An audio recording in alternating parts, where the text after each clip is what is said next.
Dear students, good evening. मैं पीयूष कुमार त्रिपाठी स्वागत करता हूं आप सभी का अपने यूट्यूब चैनल SCS-EDU पॉइंट पर। आज मैं आपके सामने पुनः बोर्ड एग्जाम कैप्सूल श्रृंखला के तहत 2020 में आए हुए सेट को सॉल्व करवाने जा रहा हूं। आपने सही सुना, 2020। तो आपको जैसा कि ज्ञात ही होगा कि हम लोगों ने 2019 का पूरा सेट समाप्त कर लिया है, जिसमें अब केवल बची है बायोलॉजी। तो बायोलॉजी का सारा सेक्टर हम लोग एक साथ करने वाले हैं, क्योंकि इसमें तो आपको कुछ चित्र ही मिल जाएंगे, कुछ आंसर्स होंगे जिनको हम एक साथ करेंगे। अभी हम लोग फोकस कर रहे हैं फिजिक्स और केमिस्ट्री पर, याद रखिएगा। तो मैंने 2019 का पूरा फिजिक्स और केमिस्ट्री सॉल्व करवा दिया है। जिन्हें नहीं देखा है अभी तक, जाइए पिछली क्लासेस को देख लीजिए, उससे आपको बहुत फ़ायदा मिलेगा। अभी आज देखेंगे, आज के आपके लगभग सवाल पिछले से रिपीटेड ही मिलेंगे, कुछ सवाल जो होंगे आपके नए मिलेंगे। तो आइए ज़रा बिना देर किए हुए हम लोग आज की क्लास को शुरू करते हैं। अब इसमें हमारा जो पैटर्न रहेगा, हर सेट का मैं फिजिक्स और केमिस्ट्री आपको एक साथ सॉल्व कराता चलूँगा, याद रखिएगा आप लोग, ठीक है। फिजिक्स खत्म होगी केमिस्ट्री शुरू होगा, केमिस्ट्री खत्म होगी फिजिक्स शुरू होगा, ठीक है। तो आइए ज़रा देखिए क्या लिखा हुआ है आपके सामने। किस दर्पण के सामने, थोड़ा ध्यान से देखिएगा, किस दर्पण के सामने किसी वस्तु को देखने पर या रखने पर उसका प्रतिबिंब वास्तविक बनता है, उल्टा बनता है और आकार में कुछ छोटा बनता है। आपके सामने 3 दर्पण दिए गए हैं, उत्तल, अवतल, समतल, ठीक है। तो ज़रा इनकी बात समझ लीजिए। उत्तल, फिर अवतल, उत्तल, अवतल और समतल। तो चलिए मैं आपको एक बात बता देता हूँ कि जब भी आप बात करते हैं वास्तविक प्रतिबिंब की, किस प्रतिबिंब की बात करते हैं जी? वास्तविक प्रतिबिंब की। तो वो जो वास्तविक प्रतिबिंब है वो खाली और खाली अवतल में बनता है आपका। किस में बनता है जी? अवतल दर्पण में बनता है, ठीक है। तो अवतल दर्पण का प्रतिबिंब आपका वास्तविक होता है और उल्टा होता है। कैसा होता है जी? उल्टा होता है, ठीक है। ध्यान में रखिएगा। समतल दर्पण की बात कीजिए, तो समतल दर्पण की जब आप बात करते हैं तो समतल दर्पण में आपका जो बनने वाला प्रतिबिंब होता है वो होता है आभासी। कैसा होता है? आभासी।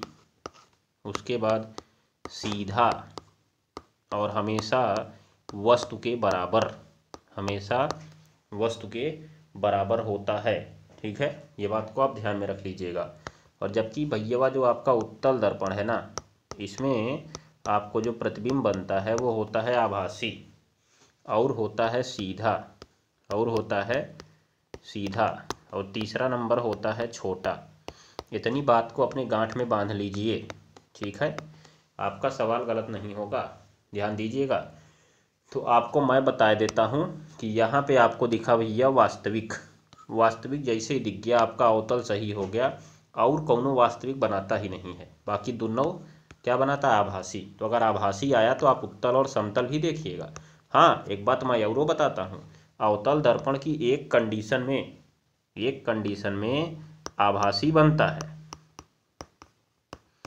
सीधा बनता है।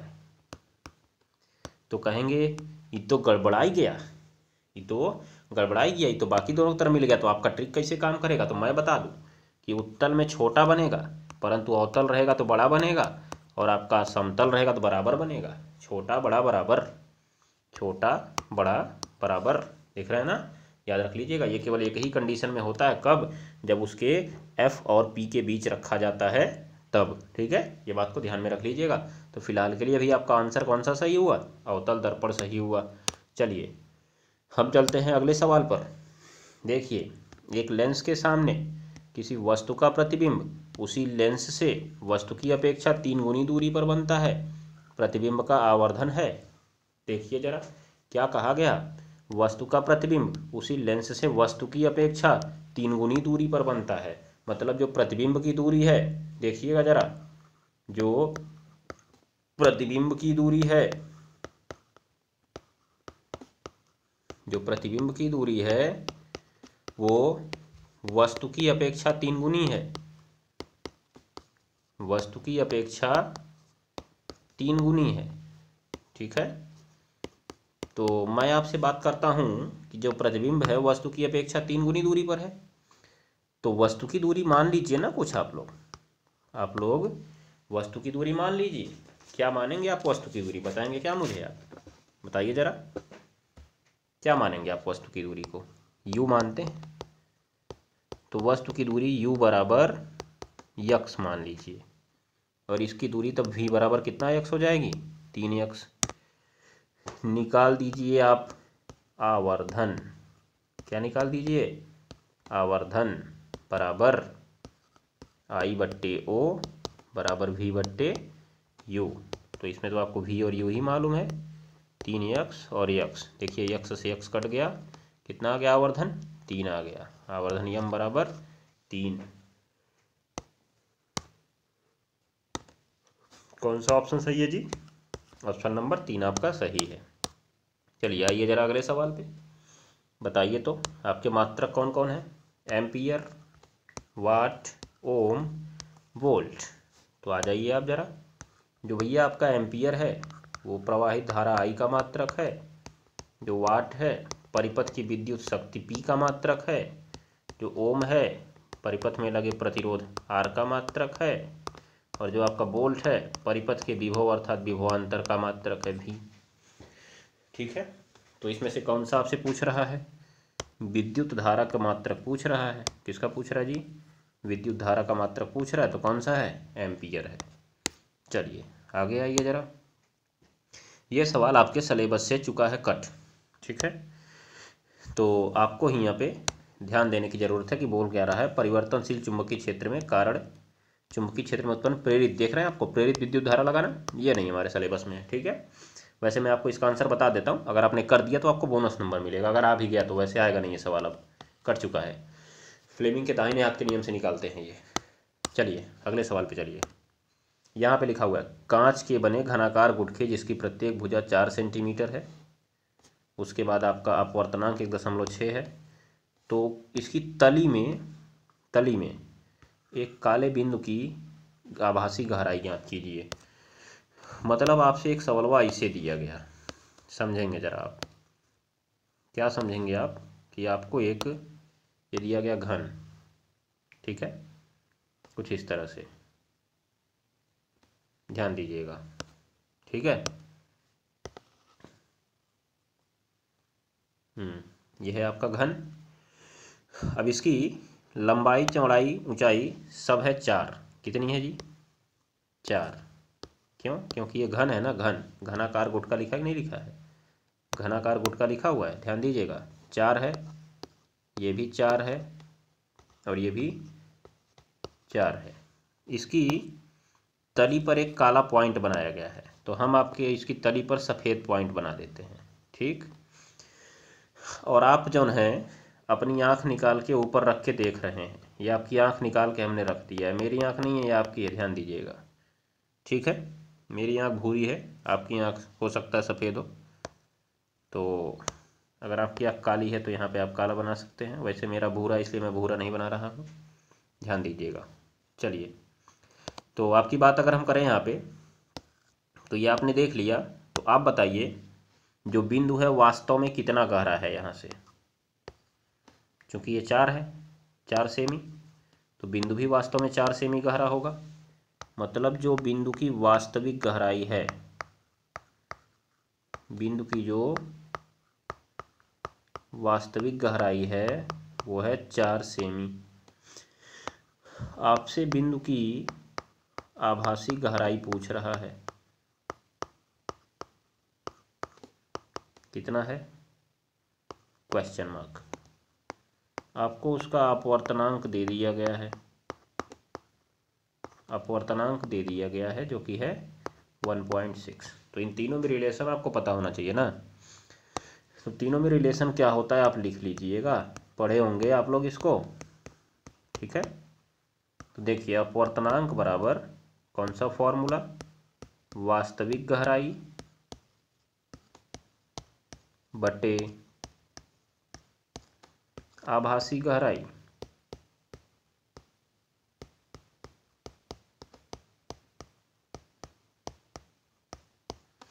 तो वास्तविक गहराई आपकी क्या है, अपवर्तनांक तो है आपका 1.6, वास्तविक गहराई है 4 और आभासी गहराई आप मान लीजिए x।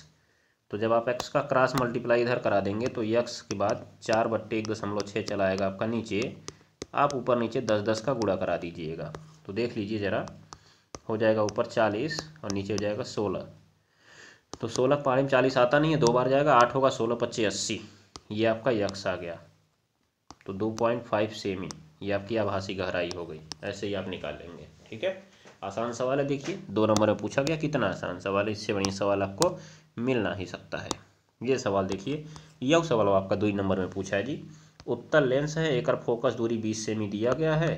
तो आप जरा हमको बताई दो कि उत्तल लेंस की फोकस दूरी प्लस में लेते हैं कि माइनस में लेते हैं, बताओ जरा। तो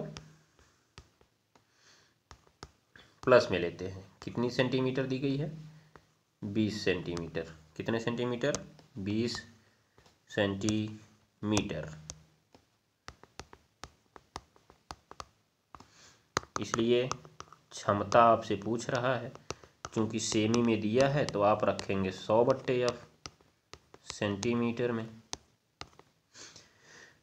तो आप जैसे ही रखेंगे इसको 100 प्लस में 20, तो कट के आ जाएगा आपका 20×25=100, मतलब +5 डायोप्टर। ये इसकी आपकी हो गई क्षमता। देखिए 2 नंबर का सवाल पूछा, 2 कौड़ी का सवाल था। अगले सवाल पे आइए, देखिए जरा आप लोग, कितना बढ़िया सवाल। एक विद्युत परिपथ में किसी चालक में बहने वाली धारा का मान 10 एम्पियर है। बहने वाली धारा I बराबर 10 एम्पियर। ठीक है, इलेक्ट्रॉन की संख्या पूछ रहा है। इलेक्ट्रॉन की संख्या पूछ रहा है आपसे, क्वेश्चन मार्क। उसे आप यन मानते हैं ना, यन, तो यन मानेंगे। देखिए प्रति सेकंड की बात कर रहा है, प्रति सेकंड। तो समय बराबर, प्रति सेकंड का मतलब आप समझते हैं, 1 सेकंड। कितना सेकंड, 1 सेकंड। ठीक है, और इलेक्ट्रॉन का आवेश E बराबर आपको दे दिया है 1.6 इंटू 10⁻⁻19 कूलाम। तो आप कहेंगे कि ये सवाल कैसे लगेगा। तो मैं कहूँगा कि आपको एक रिलेशन मालूम होगा जो हमने पीछे पढ़ा हुआ है। एक रिलेशन आप जानते हैं Q बराबर IT। अब एक रिलेशन Q बराबर आप जानते हैं इलेक्ट्रॉनों की संख्या से संबंध Ne। तो Q की जगह आप रख दीजिए Ne और बराबर IT। सारे मान झोंकिए, उत्तर आपके पास है 1.6 इंटू 10⁻19 इज इक्वल प्रवाहित धारा 10 एम्पियर, समय आपका 1 सेकेंड। तो देख लीजिए आप लोग, गुणा से चला जाएगा भाग में, आपका हो जाएगा ऊपर 10 और नीचे आपका बचेगा 1.6 गुणे 10⁻−19। ऊपर नीचे 10 का गुणा करा लीजिए, तो क्या हो जाएगा, ऊपर हो जाएगा 10⁻100 और देखिए 10⁻−19 नीचे से ऊपर भेज देंगे, 10⁻+19 हो जाएगा। ध्यान दीजिएगा, यहाँ पे नीचे है ना, इसको ऊपर भेज देंगे हम, याद रखिए। और नीचे आपका 1.6 में 10 का गुणा हो गया, 16 हो गया। हम एक काट देते हैं, क्या कर देते हैं जी, काट देते हैं। काट के करेंगे क्या, हम उत्तर प्राप्त कर लेंगे। ठीक है, ये बात को आप ध्यान में रखिएगा। कैसे, देखिए 16 से काटिए 100 को, 16 छक्का आया 96, 16 छक्का 96, 4 बच्चा 40, 16 दूनी 32, दशमलव लगा के 25, तो 6.25 गुणे 10⁻19 इलेक्ट्रॉन बहेंगे। ठीक है, प्रति सेकंड इतने इलेक्ट्रॉन बह कर जाएंगे, ये बात को ध्यान में रख लीजिएगा। तो देखिए कितना आसान सवाल, ये आपको बहुत बढ़िया रूल है, कई सवाल इस पे लग चुके हैं, तो आप इसको जरूर ध्यान में रखिएगा, भूलिए मत। जब भी आपको आवेश और इलेक्ट्रॉन का संख्या पूछेगा तो आप इसी रूल का प्रयोग करिएगा। चलिए अब चलिए अगले सवाल पे। तो एक ऑटो वाहन में पीछे से आने वाले किसी अन्य वाहन को देखने के लिए 6 मीटर वक्रता त्रिज्या का उत्तल दर्पण लगा हुआ है। भैया आपसे बोला गया उत्तल दर्पण है। ठीक है, कौन दर्पण है जी, उत्तल दर्पण है। तो अगर उत्तल दर्पण है तो इसका वक्रता त्रिज्या दी गई है, क्या दी गई है, वक्रता त्रिज्या R बराबर 6 मीटर उसके बाद आप बतिया करेंगे यहाँ पे, इसलिए तुरंत निकाल लेंगे फोकस दूरी F बराबर, उत्तल दर्पण की बात कर रहे हैं ना, तो उत्तल दर्पण का फोकस दूरी प्लस होता है और R/2 होगा, मतलब प्लस में 6/2 बराबर प्लस में 3 मीटर आ गया आपका, प्लस में 3 मीटर आ गया आपका फोकस दूरी। कह रहा है किसी समय एक वाहन दर्पण से 6 मीटर की दूरी पर है, 6 मीटर की दूरी पर है, तो उस समय दर्पण में दिखने वाले प्रतिबिंब की स्थिति और आकार की गणना कीजिए। प्रतिबिंब की स्थिति और आकार की गणना कीजिए। तो यहाँ तो पहले ही मैं आपको बता दूं कि आकार इसका जो होगा आपका वस्तु से छोटा होगा, वस्तु से छोटा होगा, क्योंकि आपको मैं पीछे ही दिखा चुका हूँ, वस्तु से छोटा होगा। और चूंकि उत्तल दर्पण है इसलिए आपका प्रतिबिंब वो कैसा बनेगा, सीधा बनेगा, ठीक। और उत्तल में हमेशा कैसा प्रतिबिंब बनता है जी, आभासी प्रतिबिंब बनता है, यह वो आप जानते हैं, ठीक है। तो इसका मतलब पहले ही प्रतिबिंब की ये स्थिति तो समझ लीजिए आप, क्या रहने वाली है प्रतिबिंब की स्थिति। देखिए प्रतिबिंब आपका बनने वाला है आभासी, सीधा तथा वस्तु से छोटा, इतना बनने वाला है। कहाँ बनने वाला है ये देखेंगे आप लोग, कहाँ बनने वाला है ये देखेंगे। प्रतिबिंब की स्थिति पूछ रहा है ना, किस जगह पर बनने वाली है, तो यही आपको निकालना है। तो चलिए जरा झोंकना शुरू करते हैं हम लोग सवाल अपना। 6 मीटर की दूरी पर है आपका ऑब्जेक्ट, तो वस्तु की दूरी, वस्तु की दूरी u बराबर क्या होता है जी, वस्तु की दूरी इसमें ऋणात्मक होती है उत्तल दर्पण में। क्यों जी, क्योंकि उत्तल दर्पण आपका होता ऐसे है, यहाँ पे इसका F होता है तो प्लस ही रह जाएगा, वस्तु आप इधर रखते हैं, इसका मतलब आपका क्या हो जाएगा, माइनस हो जाएगा। और आपका जो प्रतिबिंब है वो भी यहीं बनता है तो वो भी माइनस में ही रहता है, ठीक है। ये बात ये को आप ध्यान में रख लीजिएगा। इधर बनता है जी आपका प्रतिबिंब, आभासी बनता है ना, वास्तव में नहीं मिलता है, यहाँ नहीं बनता है, इधर साइड में आपका बनता है, इधर साइड में डॉट डॉट करके बनता है ना। तो इसका मतलब वस्तु की दूरी धनात्मक रहे, सॉरी प्रतिबिंब की दूरी धनात्मक रहेगी, वस्तु की दूरी ऋणात्मक रहेगी। तो आइए जरा सवाल को सॉल्व करना शुरू करें हम लोग। ये सब चीज़ें हमारे काम की है नहीं, हटाइए इसको, हमारे लिए सवाल काम का है। u बराबर आपका माइनस आ गया 6 मीटर, प्रतिबिंब आपका पूछ रहा है, प्रतिबिंब आपका पूछ रहा है, क्या पूछ रहा है, v क्वेश्चन मार्क। तो तुरंत चूंकि दर्पण है तो आप लगा दीजिए दर्पण सूत्र। दर्पण सूत्र क्या होता है जी, 1/f बराबर 1/v प्लस 1/u। तो 1/f आपने माना धनात्मक है, तो क्या रह जाएगा जी इसका, f कितना मीटर आया था, 3 मीटर आया था, बराबर 1/v आपने निकालना है, प्लस इसमें 1/, आपने रख दिया -6, तो 1/3 बराबर 1/v माइनस 1/6, तो 1/3 प्लस 1/6 बराबर 1/v। तो 1/v बराबर लॉसा ले लीजिए आप 6, 3 के पहाड़ में 2 बार में आएगा, 6 के पहाड़ में 1 बार में आएगा, 3/6 बराबर 1/2 पलट देंगे अगर आप इसको भिन्न को, तो आ जाएगा v बराबर 2 मीटर दूरी पर बनेगा, ठीक है। ये बात को आप लोग ध्यान में रखिएगा। चलिए तो ये हो गया आपका सवाल, आसानी से आपने समझ लिया, इसमें कहीं आवर्धन जैसा कुछ पूछा नहीं है, इसीलिए आप इसी पे सवाल को छोड़ देंगे, हो जाएगा ना, ध्यान में रख लीजिएगा। अब आ जाइए देखिए ये सवाल तो आपके लिए एकदम लल्लन टॉप सवाल है, आप कहेंगे तो मैं तुरंत ही लगा दूंगा। निकट दृष्टि दोष से पीड़ित है, ब्रकित व्यक्ति जो है अधिक से अधिक 10 मीटर की दूरी तक देख सकता है। तो बताइए ये चश्मा से देख रहा है बिना चश्मा से, बताइए आप। ये बिना चश्मा देख रहा है ना, तो बिना चश्मा देख रहा है, कन्फर्म मालूम है v मानना पड़ेगा। आप देख लीजिए परसों वाली क्लास, मालूम चल जाएगा तुरंत आपको ये किस में माना गया, v माना गया, v, ठीक है। उसके बाद सही दृष्टि के लिए लेंस की प्रकृति बताइए, बता दीजिए। तो लेंस कैसा लगेगा इसमें, लेंस कैसा लगेगा, लेंस इसमें लगेगा अवतल, कैसा लेंस लगेगा, अवतल लेंस लगेगा, ठीक है। वो तो यप से भी मालूम चल जाएगा ना हमको, यप से भी मालूम चल जाएगा कि अवतल लगेगा तल, याद रखिएगा। उसके बाद आप बताइए कि वो जो आदमिया है उसको देखना कितनी दूर है उसको। तो पहले देखिए आप लोग, चूंकि निकट दृष्टि दोष है, इसलिए निकट का दिखेगा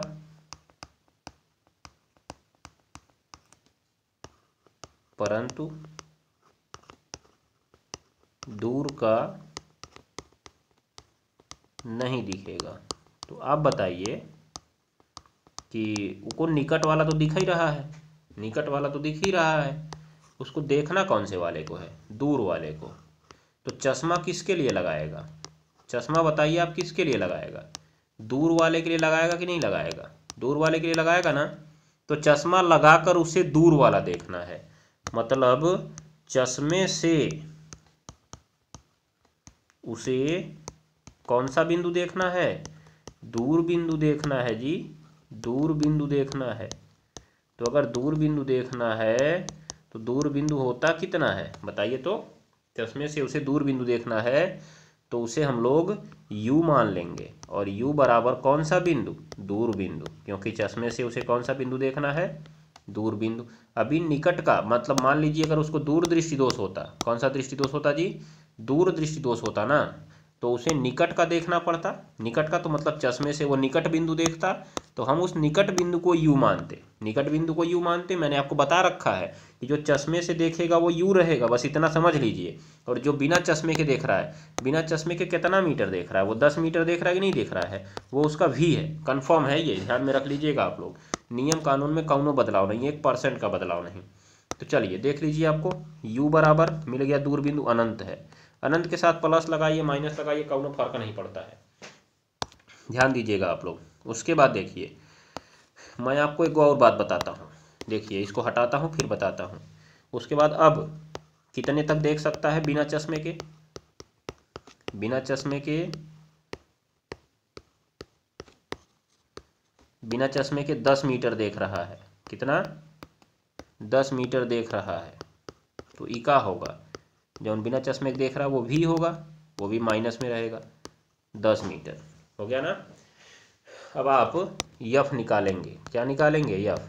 तो चूंकि वो लेंस लगाएगा तो कौन सा सूत्र लगेगा जी इसमें, लेंस सूत्र लगेगा, 1/f बराबर 1/v माइनस 1/u।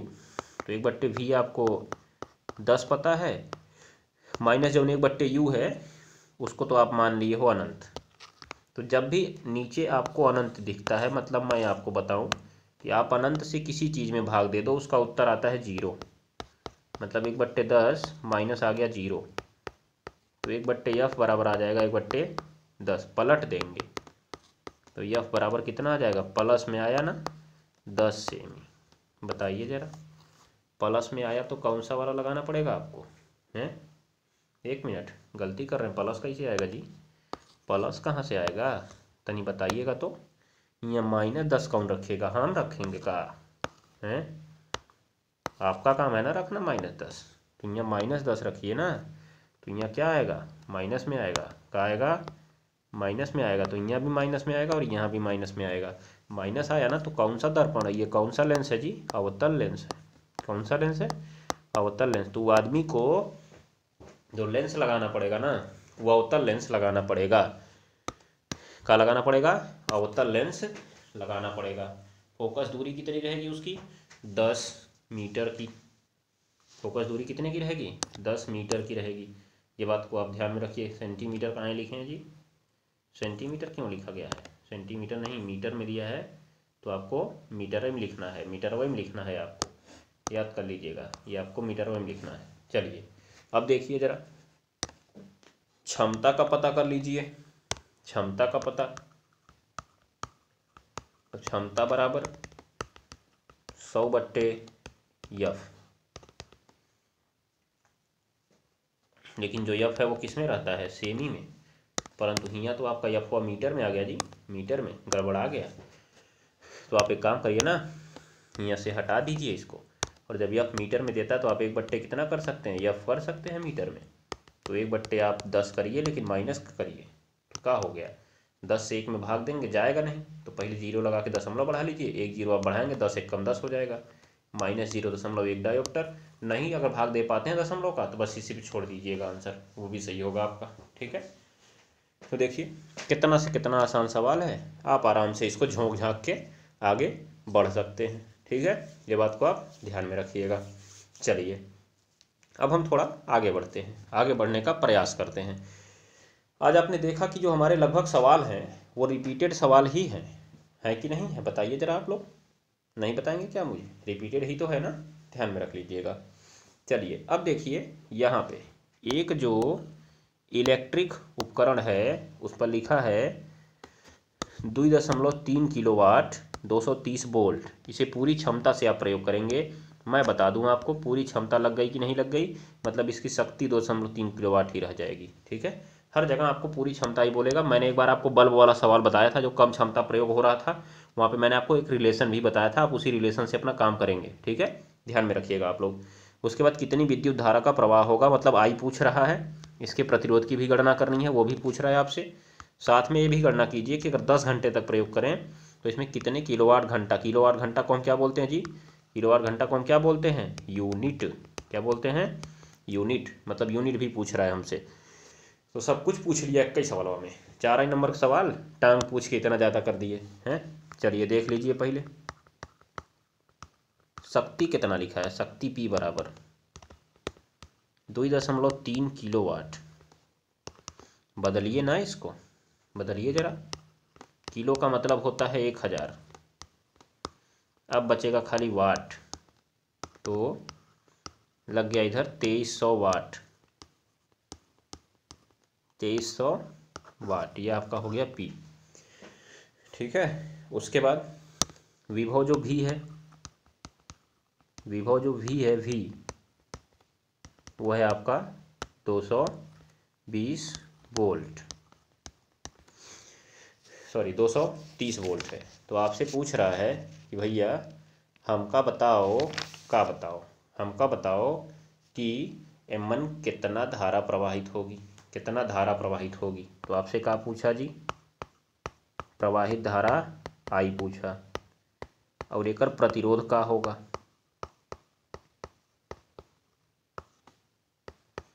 प्रतिरोध R पूछ लिया आपसे। तो अब आप तुरंत ही फार्मूला लगाइए, क्योंकि आप P बराबर कई फार्मूला जानते हैं, बहुते फार्मूला आपको P बराबर पढ़ाया गया है, और अभी मैंने कल की क्लास में भी आपको P के 3 फार्मूले लिखवाए थे। आप उन्हीं 3 फार्मूलों का प्रयोग करेंगे।